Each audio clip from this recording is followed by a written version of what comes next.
هذه الظروف واستمرار الخروقات الإسرائيلية للاتفاق ইসরায়েলের প্রধানমন্ত্রী বেনিয়ামিন নেতানিয়াহুকে কড়া ভাষায় গোপন এক বার্তা পাঠিয়েছে হোয়াইট হাউস।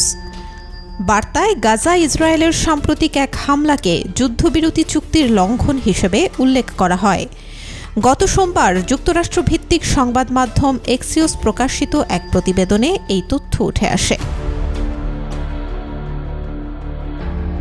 এক্সিওসের এক প্রতিবেদনে বলা হয়, সম্প্রতি গাজায় চালানো ইসরায়েলের হামলায় হামাসের সামরিক শাখার উপকমান্ডার রায়েদ সাদ সহ 4 জন নিহত হন। বিষয়টি নিশ্চিত করেন গাজায় হামাসের শীর্ষ নেতা খলিল আল হায়া। এর পরপরই এই বার্তা পাঠানো হয় নেতানিয়াহুকে। এক জ্যেষ্ঠ মার্কিন কর্মকর্তার সূত্রে এক্সিওস জানায়, গোপন বার্তাটিতে উল্লেখ করা হয়েছে, নেতানিয়াহু যদি নিজের সুনাম নষ্ট করতে চান এবং দেখাতে চান যে তিনি চুক্তি মানেন না, তবে সেটি সম্পূর্ণই তার বিষয়। কিন্তু যেহেতু প্রেসিডেন্ট ট্রাম্প গাজায় এই চুক্তির মধ্যস্থতা করেছেন, সেহেতু তার সুনাম ক্ষুণ্ণ হতে দেয়া যাবে না। আরও বলা হয়, ওই হামলার আগে ইসরায়েল সরকার ওয়াশিংটনকে কিছুই জানায়নি এবং এই বিষয়ে কোনো ধরনের আলোচনা বা সমন্বয় করা হয়নি। ডোনাল্ড ট্রাম্প এই হামলার বিষয়ে কিছুই জানতেন না।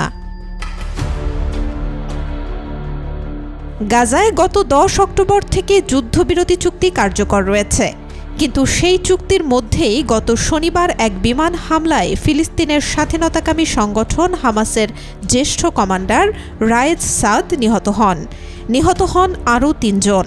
এর আগেও তাকে লক্ষ্য করে একাধিকবার হত্যা চেষ্টা চালিয়েছে ইসরায়েল।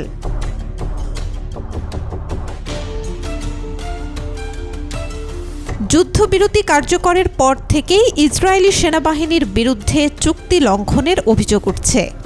এই পর্যন্ত 600 বারের বেশি যুদ্ধবিরতি লঙ্ঘন করেছে ইসরায়েল। একের পর এক হামলায় অন্তত 391 জন ফিলিস্তিনি নিহত হয়েছেন, আহত হয়েছেন 1063 জন। আর 2023 সালের অক্টোবর থেকে গাজায় ইসরায়েলের টানা হামলায় নিহতের সংখ্যা ছাড়িয়েছে 70,600 জন। তাদের মধ্যে অধিকাংশই নারী ও শিশু। আহত 1,71,100 এর বেশি মানুষ। Desk report, B news 24।